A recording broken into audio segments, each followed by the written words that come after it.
नमस्कार, आप देख रहे हैं खबरों का सबसे विश्वसनीय और धमाकेदार बुलेटिन न्यूज ब्लास्ट और आपके साथ में विजेंद्र सोलंकी। सबसे पहले बात करते हैं मुख्यमंत्री अशोक गहलोत की। गहलोत सरकार की गुड गवर्नेंस की। चारण और डिंगल साहित्य के संरक्षण की दिशा में बड़ा कदम उठाया गया है। श्री करणी चारण एवं डिंगल साहित्य शोध, संरक्षण और विकास बोर्ड का गठन किया गया। बोर्ड में अध्यक्ष होंगे, उपाध्यक्ष होंगे और 9 गैर सरकारी और 5 सरकारी सदस्य होंगे।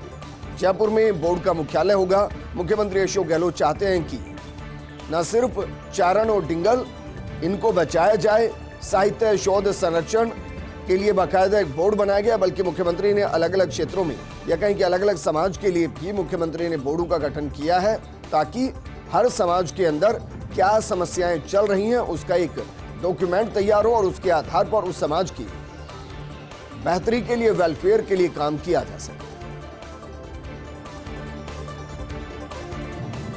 तो गहलोत सरकार की गुड गवर्नेंस, 3 ऐतिहासिक धरोहरों का निर्माण होगा, जीर्णोद्वार होगा। विकास और निर्माण कार्यों के लिए 10 करोड़ रुपए स्वीकृत किए गए हैं, जिनका निर्माण और जीर्णोद्वार होना है। उनमें उदयपुर में राणा पूंजा और चित्तौड़गढ़ में सत्यव्रत रावत चुंडा की पैनोरमा तैयार की जाएगी। दोनों की पैनोरमा के निर्माण पर 4 करोड़ रुपए खर्च होंगे। इससे इतर बायतू स्थित बाटुडू कुएं के जीर्णोद्वार और विकास पर 2 करोड़ रुपए खर्च किए जाएंगे। साथ ही विभिन्न तकनीकी शिक्षण संस्थाओं में खुलेंगे नवीन व्यवसाय। इसको लेकर गहलोत सरकार ने 776 करोड़ रुपए स्वीकृत किए हैं। जयपुर के वार्ड नंबर 143 में 20 करोड़ रुपए से बनेंगे सेंट्रल रोड और पुल। और विकास के लिए मुख्यमंत्री अशोक गहलोत ने एक और बड़ी सौगात दी है, क्योंकि जिस तरीके से मुख्यमंत्री न सिर्फ पैनोरमा के जरिए राजस्थान के इतिहास को सबके सामने लाना चाहते हैं, बल्कि जो ऐतिहासिक धरोहर है और जो जीर्ण शीर्ण हो चुकी है, उनके जीर्णोद्वार के भी काम मुख्यमंत्री अशोक गहलोत लगातार कर रहे हैं। राजस्थान राज्य कृषक ऋण राहत योजना आयोग का गठन। मुख्यमंत्री गहलोत ने आयोग गठन करने की स्वीकृति दी है। आयोग में एक अध्यक्ष होगा, 4 सदस्य मनोनीत किए जाएंगे। किसानों के ऋण संबंधी विवादों का समझाइश से निस्तारण होगा। सेवानिवृत्त न्यायाधिपति प्रकाश चंद्र गुप्ता आयोग अध्यक्ष मनोनीत किए गए। इसके अलावा सेवानिवृत्त IAS PK गोयल, महाराणा प्रताप कृषि विश्वविद्यालय के पूर्व कुलपति SN राठौड़, हरि कुमार गोदारा, सुनील गहलोत को आयोग का सदस्य बनाया गया है। आयोग बैंक और किसानों के बीच ऋण संबंधी विवादों को समझाइश और बातचीत से निपटाएगा। कृषि ऋण से संबंधी विभिन्न सुझाव भी आयोग देगा। और ये अपने आप में बोर्ड अगर बेहतर तरीके से काम करता हुआ नजर आया तो किसानों की काफी हद तक समस्या का समाधान होगा, क्योंकि जिस तरीके से डिफॉल्टर किसान बनते हैं उससे बचा जा सकेगा। और बैंकों और किसानों के बीच में एक सेतु का काम भी ये आयोग करता नजर आए। ब्यूरो चीफ नरेश शर्मा की रिपोर्ट। 3 नए जिलों के गठन की इनसाइड स्टोरी। मुख्यमंत्री गहलोत ने बहुत पहले बना लिया था मन, सुजानगढ़ को पहले ही जिला बनाना चाहते थे मुख्यमंत्री गहलोत, लेकिन विधानसभा में घोषणा करते वक्त हो गया था मिस। राजस्व मंत्री रामलाल जाट को बड़ा टास्क दिया गया था, बस घोषणा के लिए किसी बड़े मौके का इंतजार था। मुख्यमंत्री गहलोत को आज गौ सम्मेलन में साधु संतों के बीच घोषणा करना फाइनल हुआ, लेकिन फर्स्ट इंडिया ने मुख्यमंत्री की घोषणा से पहले ही बता दिया था आज नए जिले घोषित करेंगे मुख्यमंत्री गहलोत, और इसकी जानकारी फर्स्ट इंडिया ने सबसे पहले दे दी। आखिर मुख्यमंत्री गहलोत ने भी फर्स्ट इंडिया की खबर पर मोहर लगा दी। अब चुनाव में नए जिलों की जनता से रिटर्न गिफ्ट की गहलोत सरकार को इंतजार रहेगा। काशीराम का जिक्र किए बगैर उनके नारे का उपयोग राहुल गांधी पर लोकसभा में बसपा के नेता गिरीश चंद्र का आरोप। राहुल गांधी लगा रहे हैं नारा, जितनी आबादी उतना हक। दरअसल बसपा संस्थापक काशीराम ने सबसे पहले ये नारा दिया था, और नारा दिया था, जिसकी जितनी संख्या भारी उसकी उतनी भागीदारी, उसकी उतनी हिस्सेदारी। शब्दों में हेरफेर कर काशीराम के नारे का इस्तेमाल कर रहे राहुल गांधी। काशीराम की विचारधारा से कांग्रेस का कोई संबंध नहीं।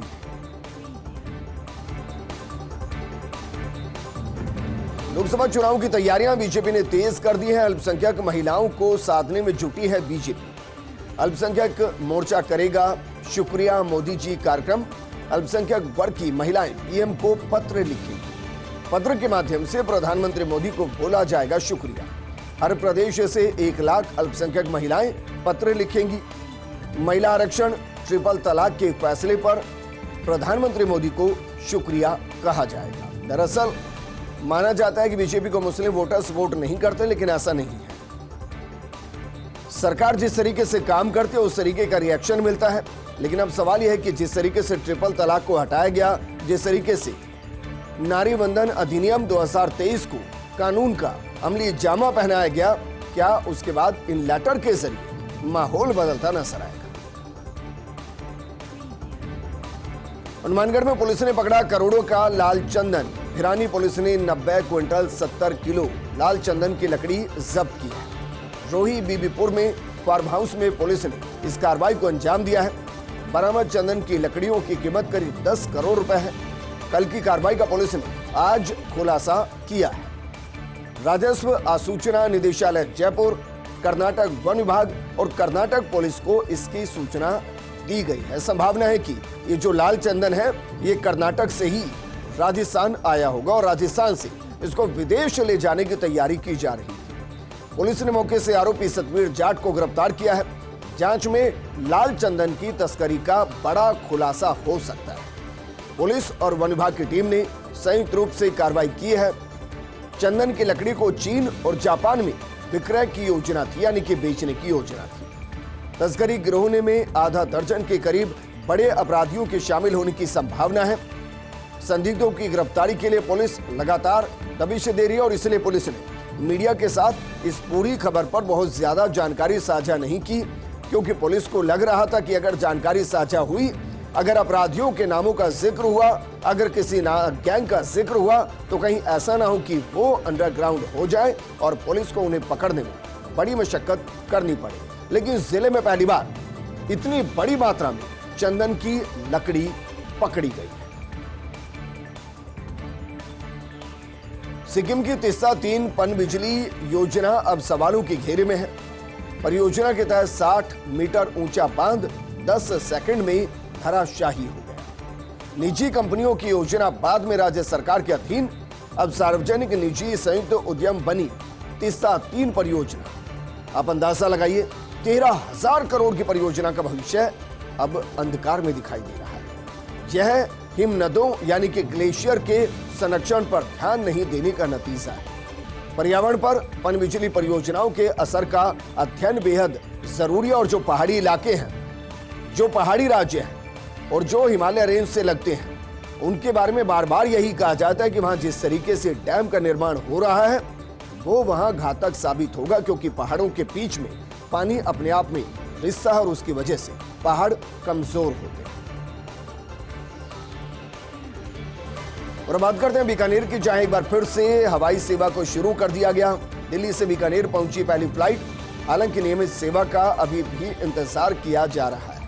अभी सप्ताह में 2 दिन हवाई सेवा शुरू की गई है। ये 2 दिन है, सोमवार यानी कि सप्ताह का पहला दिन और शुक्रवार यानी कि वीकेंड शुरू होने से पहले। सोमवार और शुक्रवार को ये संचालित होंगी। नाल एयरपोर्ट निदेशक समरमल सिंगारिया ने यात्रियों का स्वागत किया। बाकायदा एक रिबन लगाया गया, रेड रिबन, उसको काटकर स्वागत किया गया। फ्लाइट 9I834 बीकानेर से दोपहर 3:55 पर रवाना होगी। शाम को 5:15 पर यह फ्लाइट दिल्ली एयरपोर्ट पहुंचेगी। पिछले कई महीने से बीकानेर में हवाई सेवाएं बंद थी, लेकिन एक बार फिर से एयर कनेक्टिविटी बीकानेर और दिल्ली के बीच में स्थापित की गई। हालांकि यह सिर्फ सप्ताह में 2 दिन है। 10 सालों में काफी लंबा सफर तय कर चुके हैं भगवंत मान। कभी अकाली दल के पूर्व नेता मनप्रीत बादल ने सलाह दी थी, मान को दी थी अपनी पंजाब पीपल्स पार्टी में आने की सलाह। दोनों भगत सिंह को आदर्श मानते हुए पहनते हैं पीली पगड़ी। परिस्थितियां लेकिन बदल गई। मान और बादल के रास्ते अलग अलग हो गए, दोनों के रास्ते जुदा हो गए। चुनाव में कांग्रेस बुरी तरह हार गई, हाशिए पर चले गए बादल। बाद में बादल बीजेपी में शामिल हो गए। और कमाल की बात यह है कि मान ने आम आदमी पार्टी का दामन थाम लिया। यानी कि दोनों जो नेता एक साथ चलना चाहते थे वो न सिर्फ अलग हुए बल्कि दोनों अलग अलग पार्टियों में भी शामिल हो गए। अब बीजेपी के विरोधी हैं पंजाब के मुख्यमंत्री भगवंत मान के एक अन्य पुराने सहयोगी सुखपाल खेरा भी गिरफ्तार हुए हैं। कभी जिनके साथ थे आज उन्हीं के खिलाफ दिख रही हैं भगवंत मान। और बात करते हैं एशियन गेम्स की, जिसमें सिर्फ तिरंगा फहराता नजर आया, भारत का जलवा नजर आया। भारतीय हॉकी पुरुष टीम ने एशियाड में गोल्ड जीता है, स्वर्ण पदक जीता है। भारत ने जापान को 5-1 के बड़े अंतर से हराकर गोल्ड अपने नाम किया, या कहें कि एक तरफा मुकाबले में पंजाब के साथ मैच खेलते हुए जीत दर्ज की। भारत की तरफ से मनप्रीत सिंह ने 25वें मिनट में, हरमनप्रीत सिंह ने 32वें और 59वें मिनट में 2 गोल ठोके। वहीं अमित रोहिदास ने 36वें मिनट और अभिषेक ने 48वें मिनट में गोल दागे।